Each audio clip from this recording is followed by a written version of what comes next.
Hello everyone, কেমন আছো তোমরা সবাই? মধু ক্রিয়েশনে তোমাদের আরও একবার অনেক অনেক স্বাগত।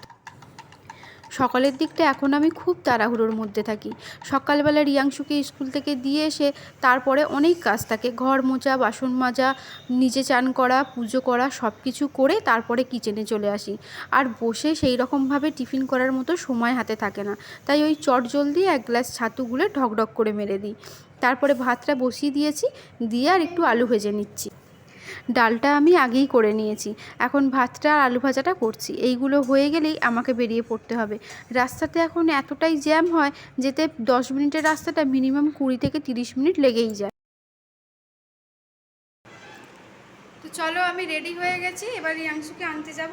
আর এদিকে দেখো, ডিমটা বসিয়ে দিয়েছিলাম, এতক্ষণে সিদ্ধ হয়, এত তাড়াতাড়ি হয়নি। কি করি বলো তো, বন্ধ করে দিয়ে যাবো, এসে আবার ফোটাবো?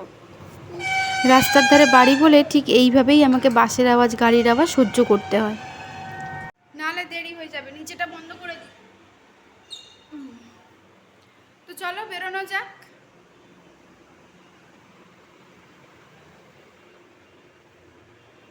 একটুখানি জল নিয়ে নি, গেলে না মানে এতটা বাইক চালিয়ে যাবো তো খুব জল তেষ্টা পেয়ে যায়।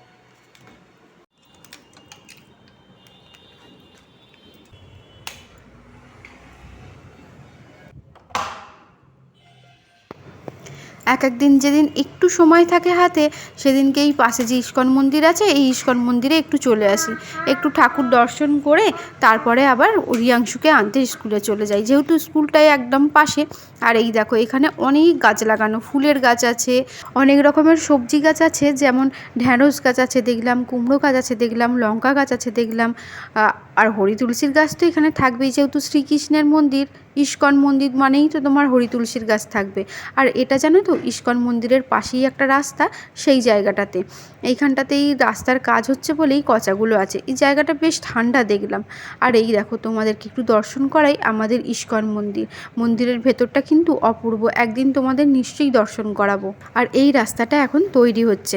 এই রাস্তাটা এতটা বাজে ছিল যে বর্ষাকাল এলে এই রাস্তাটাতে এক হাঁটু জল জমে যেত, তার সাথে অপুরন্ত কাদা, মানে তোমাকে আর আলাদা করে অন্য কোথাও কাদামাটি করতে হবে না, এখানে এলে তুমি রাস্তাটাতে পড়বেই পড়বে, এতটা গচ্চা, এতটা খারাপ রাস্তা ছিল। আমরা গার্জেনরা সেটাই ভাবছিলাম, বর্ষাকাল এলে বাচ্চাগুলো কি করে স্কুলে আসবে, এত বাজে রাস্তা দিয়ে বাচ্চাদের কখনোই নিয়ে আসা যাবে না। আর তার সাথে সাথে এই রকম বড় বড় করে লরি ঢোকে, শুধু লরি ঢোকে না, ট্রাকও ঢোকে, অনেক বড় বড় ট্রাক ঢোকে। যেহেতু ভেতর দিকে শুনেছি অনেক বড় কারখানা আছে, সেই জন্য নাকি সারা দিন এরকম লরি যায়। রিয়াংশুকে স্কুল থেকে নিয়ে এসে ওকে আগে চান করিয়ে দিয়েছি, চান করিয়ে আমি ভাত দেবো বলে আগে পাঁপড়টা ভেজে নিচ্ছি। একটু ডাল হলে ওকে একটু পাঁপড় দিয়ে দিলে ও ভাতটা বেশ খেয়ে নেয়। আর এই দেখো, এই কড়াইটাতে আমি তেল দিয়েছি, তেলটা পুরো মানে ছড়িয়ে গেছে। এটা যদি উবলো কড়াইতে করতাম তাহলে পাঁপড়গুলো ভালো ভাজা হতো। খাওয়া দাওয়া সেরে শুরু হয়ে গেল ওর যুদ্ধ করা। এসি চালিয়ে দিয়েছি, ওকে বলছি তুই ঘুমিয়ে পড়, কিন্তু ও আজকে ঘুমোবে না, এরকমই করে যাচ্ছে। অন্য দিন কিন্তু ও পড়লেই ঘুমিয়ে পড়ে, আজকে দেখো কিছুতেই ঘুমোচ্ছে না, শুধু এরকমভাবে বদমাইশিপনা করে যাচ্ছে। তখন তোকে মজা দেখাবো।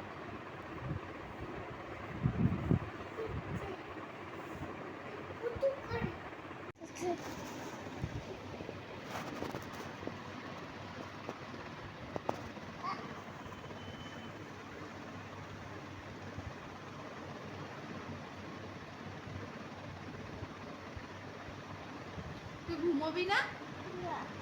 সারা দুপুর ঘুমোবি না?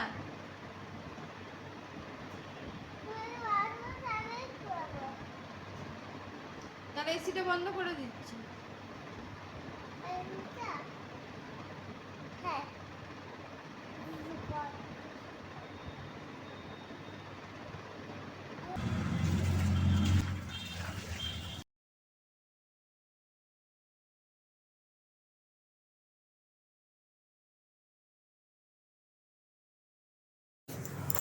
ও ঘুমিয়ে পড়ার পরই আমি বারান্দাটা ধুতে চলে এসেছি, কারণ এখানে এত পরিমাণ ধুলো জমে যায়, যার কারণে একটু জল দিয়ে যদি এরমভাবে না ধুয়ে দিই তাহলে বারান্দাটা পরিষ্কার হয় না। আর মুছলে জানো তো অতটা পরিষ্কার হয় না, অনেক ধুলো থাকে। তুমি বারান্দাটাতে এসে আর ঘরে ঢুকতে পারবে না, পায়ের তলা পুরো একদম কালো হয়ে যাবে।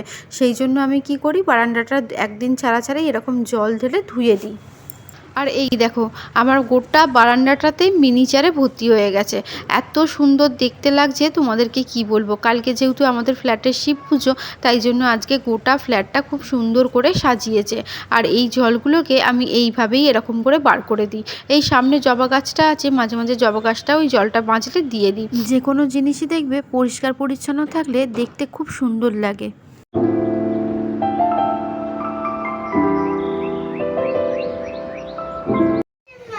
কি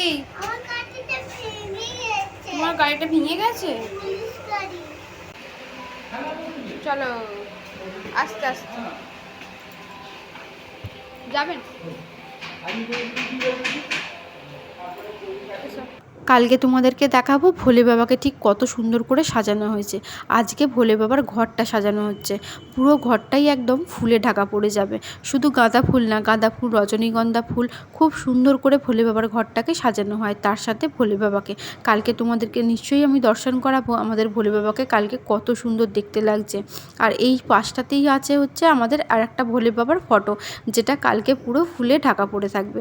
আর এই দেখো আমাদের ফ্ল্যাটটা আলোর রোশনাইতে পুরো ঝলমল করছে। কত সুন্দর করে সাজানো হয়েছে মিনিচারগুলো দিয়ে। ছোট থেকে বড় একটা যদি ফ্ল্যাট বা বাড়িতে কোনো অনুষ্ঠান হয় দেখবে বেশ খুশি খুশি লাগে। আর আমাদের যেহেতু ফ্ল্যাটের নিচেই রেস্টুরেন্ট, তাই একটু নিচেতে রেস্টুরেন্টে চলে এসেছি। আজকে আর সত্যি কথা বলতে ওই একটা রুটি আর করতে ইচ্ছা করছে না, মানে রুটিটা আমার আজকে আর খেতে ইচ্ছা করছে না, তাই আজকে আর রুটি করব না, একদম একটা রোল নিয়ে চলে এসেছি। আর সন্ধেবেলা যখন দোকান গিয়েছিলাম এই সব জিনিসগুলো নিয়ে এসেছি। চিয়া সিড নিয়ে এসেছি 50 গ্রাম, মিষ্টি নিয়ে এসেছি, চিনি নিয়ে এসেছি, আদা নিয়ে এসেছি। চিয়া সিড তো কোনো দিন খাইনি, এই প্রথমবার খাবো, তো সেই জন্য 50 গ্রামই চিয়া সিড নিয়ে এলাম। আগে খেয়ে দেখি কীরকম কী হয়, তারপরে আবার চিয়া সিড নিয়ে আসবো। কারণ যেহেতু আমার কনস্টিপেশনের প্রবলেম, চিয়া সিড বেশি খেলে কনস্টিপেশনের প্রবলেম নাকি বেড়ে যায়। এতদূর পর্যন্ত যে সকল বন্ধুরা আমার ভিডিওটা দেখলে তাদের সবাইকে অনেক অনেক ধন্যবাদ ও অনেক অনেক ভালোবাসা। তোমাদের একটু সাপোর্টে আমি এগিয়ে যেতে পারবো। আর টক দইটা বসানোর জন্য 1 চামচ টক দই আগে আমি জল ঝরানোর জন্য রেখে দিয়েছিলাম। জলটা অনেকটা ঝরেও গেছে। এবার হালকা কুসুম গরম দুধে এই টক দইটা দিয়ে ভালো করে আমি গুলিয়ে নেব। তবে কি জানো তো, টক দইটা যদি আমি একটু ফেটিয়ে দিতাম তাহলে সময়টা অনেকটা বাঁচতো আর ভালোভাবে গুলে যেত। তবে আমাকে এই ঘেঁটে ঘেঁটে এতক্ষণ ধরে গোলাতে হচ্ছে, এটা একটু সময়টা অনেকটা লাগছে। তোমরা যদি বসাও ওরকম করেই বসাবে, গুলিয়ে নেবে ভালো করে, ফেটিয়ে তারপর বসাবে, তারপর একটা ডেচকির ভেতর রেখে চাপা দিয়ে দেবে। আজকের ভিডিওটা তাহলে এখানেই শেষ করছি। সবাই ভালো থেকো, সুস্থ থেকো। Bye bye and take care.